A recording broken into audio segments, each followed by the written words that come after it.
Olá meninos, olá meninas. Hoje o nosso tema será os estados físicos da água. Você é muito bem-vindo aqui e vamos à aula. Forte abraço para vocês. Olá pessoal, como vai? Tudo bem? Aí, estamos juntos agora novamente e vamos estudar agora os estados físicos da água, né? Como a gente verifica aí nesse slidezinho, encontramos a água em três estados: o estado sólido, o estado líquido e o estado gasoso. O estado sólido, representado aí na nossa primeira figura, nós temos uma geleira, né, derretendo. No segundo estado, o estado líquido, nós vemos aí um filete de água caindo, né, e pingando numa poça d'água.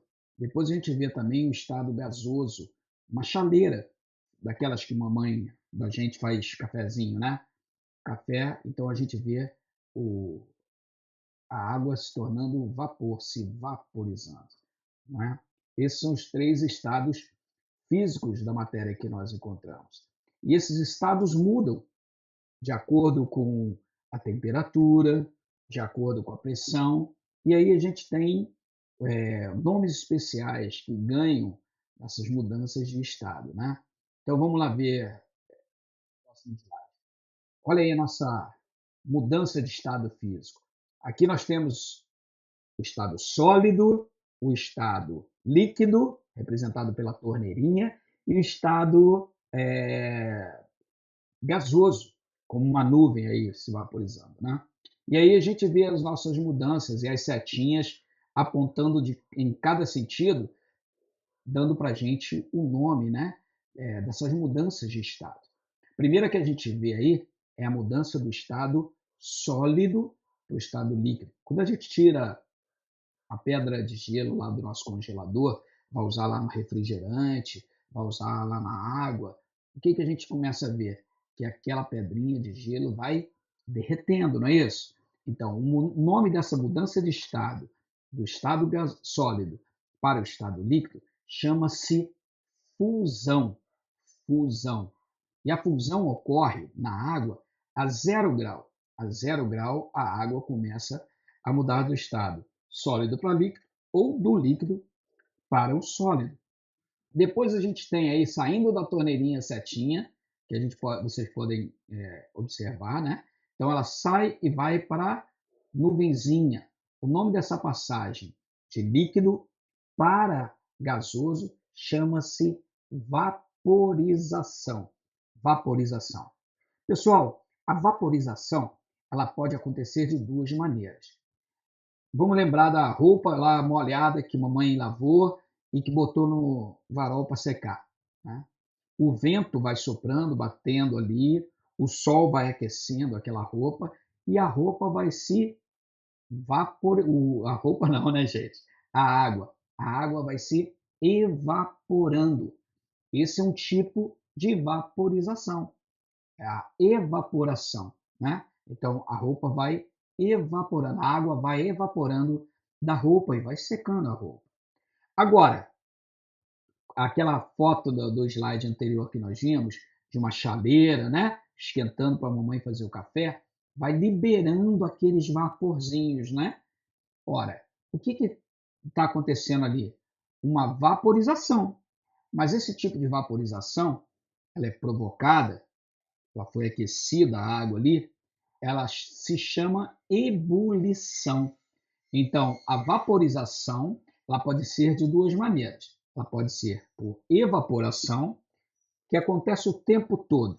O tempo todo na natureza, na nossa vida, a evaporação acontece. Ela acontece na superfície das águas, dos mares, dos rios, dos oceanos, né? Ou da roupa que nós falamos ali, da roupa da mamãe como exemplo.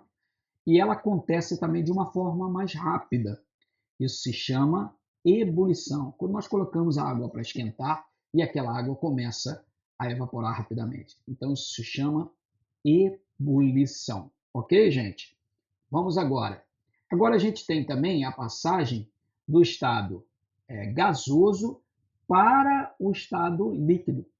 O nome disso, a gente vê lá no nosso slidezinho, chama-se liquefação ou condensação. né? Isso é, as gotículas de água que estavam tão agitadinhas, pulando para todo lado, porque estavam recebendo calor, energia, elas começam a se aproximar e aí elas mudam do estado de vapor para o estado líquido novamente, né? Que tem ali na torneirinha. Isso chama-se condensação ou liquefação. E depois nós temos aí do estado líquido novamente para o estado sólido. Isso acontece, por exemplo, quando a gente bota a água naquelas forminhas de gelo e a gente bota lá no freezer. O que, que acontece? Começa a congelar e vira os bloquinhos de gelo, né? Isso se chama solidificação. Solidificação. Mas, gente, presta bem atenção. As mudanças de estado, elas também podem acontecer direto do líquido, direto do sólido, desculpe, para o estado de vapor gasoso, ou do estado de vapor gasoso para o estado sólido.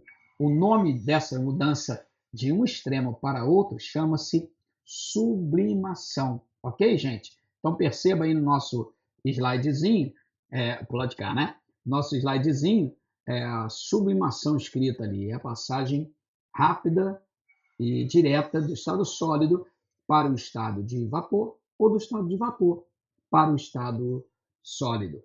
Ok, moçada? Deu para aprender mais um pouquinho aí? Agora eu tenho que fazer uma observação para vocês. Dois fatores influenciam na mudança de estado. Um é a temperatura. A gente pode dar calor, dar energia para o corpo e ele mudar de estado. Isso acontece, por exemplo, do estado sólido até o estado gasoso. Se o corpo, o gelo, vai recebendo calor, as suas moléculas vibram e elas se afastam. E muda então para o estado líquido. Se eu continuar dando calor, se ela continuar recebendo calor, ela muda para o estado gasoso. Agora, quando ela perde calor, as moléculas perdem energia e elas se aproximam, elas vibram menos. Então ela passa do estado gasoso para o estado líquido. Se continuar perdendo calor, perdendo temperatura, a temperatura é medida do calor. Se continuar caindo a sua temperatura, ela vai se solidificar e passar para o estado sólido, ok? O outro fator chama-se pressão. Pressão. A água, ela ferve a 0 graus. Ela ferve a 100 graus ao nível do mar. Ao nível do mar. A pressão ao nível do mar. Agora, quando você sobe para regiões mais altas, diminui a pressão atmosférica. Então, a temperatura de ebulição ela se torna menor. Quanto maior a pressão, mais calor tem que receber. Quanto menor a pressão, menos calor ela precisa para mudar de estado. Então, a temperatura e a pressão vão influenciar na mudança de estado físico da matéria. Ok, pessoal? Guarda isso daí. Bom, pessoal, esse é o nosso slide sobre o ciclo da água. Ciclo da água por quê? Porque a água, ela faz um ciclo, ela inicia e termina como num ciclo. Isso é, a água que a gente viu, nós vimos que a água pode ser encontrada em diversos estados físicos, não é? Nós vimos também que essa água, ela pode mudar de estado de acordo com a temperatura, de acordo com a pressão. E isso está o tempo todo acontecendo no nosso planeta, em todos os cantos onde tem água, né? Então, os mares, a superfície dos mares, dos rios e dos lagos estão em constante evaporação. E essa água, em forma de vapor, ela sobe para as camadas superiores da atmosfera. E ao chegar em camadas superiores da atmosfera, ela se resfria. E como nós vimos, quando perde calor, quando perde energia calorífica, o que acontece com as moléculas da água? Elas vibram menos e elas se aproximam e elas se condensam. Então, quando há evaporação, nas camadas superiores da atmosfera, a água se condensa e forma as nuvens. Essas nuvens carregadas se precipitam, isso é, caem em forma de chuva ou neve, caindo sobre a terra em locais muito altos, em locais muito frios, onde tem menor pressão e tem menor e menor temperatura, elas acabam se condensando, se transformam em geleiras. E a água precipitando, ela tocando no solo, ela vai infiltrando no solo. Infiltrando no solo, ela vai alimentar as águas subterrâneas, que nós chamamos de lençóis freáticos.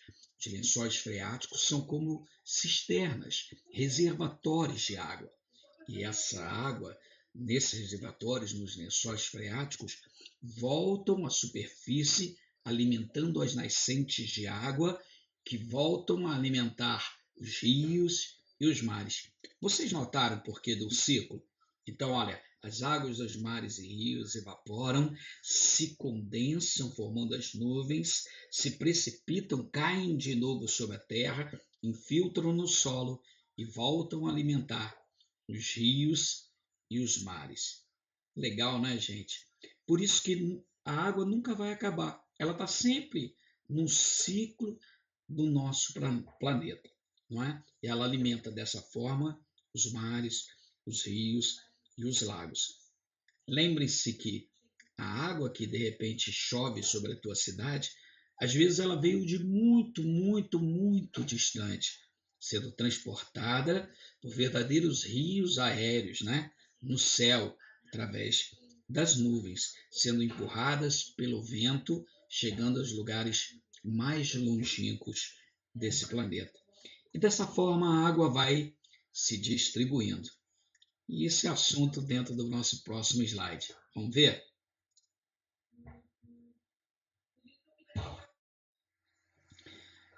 Aqui está a distribuição da água no nosso planeta. A água não se distribui da mesma forma em todo o nosso planeta. Você pode notar aí no gráfico o quanto nós temos da maior parte da água do nosso planeta estão nos mares e oceanos, isso é, 97% de toda a água que existe no nosso planeta está nos mares e nos oceanos. Essa água está salgada, não é isso? Essa água não é uma água própria para beber. Somente 3% da água do planeta é o que nós chamamos de água doce. Isso é, água em condição de nós bebermos. Mas nem toda essa água doce está no estado líquido. Olha só, gente, dos 100%, é como se a gente pudesse transformar toda a água em 100 litros de água. 97 litros seriam água salgada. Só sobra 3 litros, 3% de água para toda a humanidade, para toda a nossa vegetação utilizar, para todos os outros seres vivos utilizar. Não é tanta água assim, né, gente? Por isso que a gente tem que tomar muito cuidado com essa água. Desses 3% da água, a maior parte da água está congelada nas geleiras, isso é, nas calotas polares, na Antártida, no Polo Sul, né? Na Antártida, no Polo Sul, no Polo Norte, nós temos águas em geleiras, nas altas montanhas e cordilheiras, nós temos águas também congeladas. Essa água não está à disposição de todo o planeta, né? Apesar de que hoje a gente está aquecendo muito o nosso planeta. Então, dos 3%, 77% dessas 3 garrafinhas, desses 3%, estão congelados. 22% está enterrada, está nos lençóis freáticos, naquelas caixas d'água subterrâneas que eu falei para vocês, não é? São cavernas cheias de água. Somente 1% de toda a água do planeta nós encontramos nos lagos, nos rios e nos riachos. É essa água que vai alimentar a vegetação do nosso planeta, É ela que vai alimentar os animais. Olha, pessoal, do nosso planeta, só fazendo uma correçãozinha rápida. cada um de Sublimação é a Então, essa é uma passagem de responsabilidade sólido muito para grande. gasoso Dizem que o Brasil direta tem ou muita de água. gasoso Isso é uma verdade. Mas para essa água sólido, está bem ok? distribuída no Brasil? Fica aí registrada a Não. nossa correção. Nós temos Forte muita abraço. água doce lá no norte do país, por causa do rio Amazonas, né?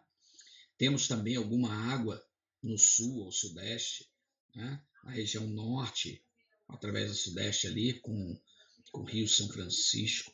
Mas nós temos lugares do Brasil, no semiárido, não é? Onde não tem água, onde a população não consegue água facilmente. As grandes cidades têm sofrido muito com a falta de água, e isso é algo para a gente se preocupar. Por isso, cuidar da nossa água, da água que nós temos, não desperdiçar água é um grande negócio e bom para todos nós. Pessoal, foi muito bom estar com vocês esses minutos. Hoje nós falamos da água, falamos dos 3 estados físicos da água que nós encontramos, estado sólido, líquido e gasoso. Falamos que a água pode mudar de um estado para outro dependendo de 2 fatores, a temperatura e a pressão. Quando aumentamos a temperatura, passamos do estado sólido para líquido e líquido para gasoso. Quando baixamos a temperatura, passamos do estado gasoso para líquido e de líquido para sólido. Falamos também da passagem direta de sólido para líquido, que é a sublimação. Comentamos da importância da água para todos nós. Comentamos que a água não se distribui da mesma forma em todo o nosso planeta, não é? A maior parte da água do nosso planeta não está em condição de uso. Ou ela está congelada, ou ela está salgada nos mares. Aprendemos que somente 1% de toda a água é utilizada para nós bebermos, para nós plantarmos, para os outros animais se alimentarem. Quero que você depois reveja esse vídeo e bote aí o teu comentário, o que você achou e o que nós podemos melhorar. Fique com Deus, um forte abraço e beijo no coração. Fiquem com Deus.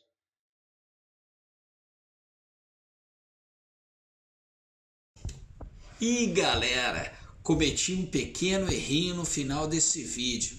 Esse errinho tá lá para ver se você prestou atenção na aula. Dá uma olhada lá e vê qual foi o meu erro. That's all, folks.